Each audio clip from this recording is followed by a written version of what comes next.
Hello everyone, আজ আমি তোমাদের সাথে শেয়ার করবো একটা ডিম দিয়ে কীভাবে সহজ উপায়ে কেক বানানো যায়। তো ফার্স্ট থেকে পুরো ভিডিওটা লাস্ট অবধি দেখো। এখানে আমি একটা বাটিতে সামান্য পরিমাণ সাদা তেল দিয়ে দিচ্ছি। দিয়ে এই তেলটাকে পুরো বাটিটায় মাখিয়ে নেবো। এই বাটির মাপ করে একটা কাগজ দিয়ে দিতে হবে ভালোভাবে।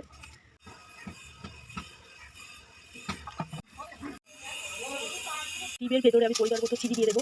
আটা চামচের সাহায্যে খুব ভালোভাবে এটাকে গ্রেট করতে হবে।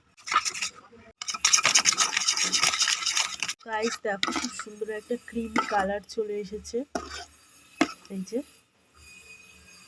এখানে আমি ইউজ করছি এক বাটি আটা, এক বাটি ময়দা। এখানে আমি ইউজ করছি সামান্য পরিমাণে দুধ, সাদা তেল, সামান্য পরিমাণ নুন।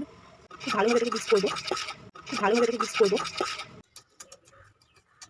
বালিটা গরম হলে এর উপরে আমি একটা এরকম স্ট্যান্ড দিয়ে দেবো। আমি এর উপরে কাজু কিশমিশ দিয়ে একটু ডেকোরেশন করে দেবো।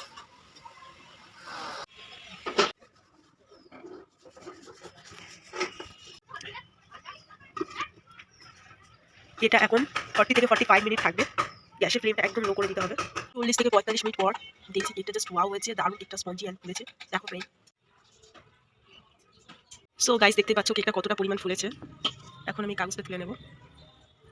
জাস্ট আশা করিনি এতটা সুন্দর হবে কেকটা। ওয়াও।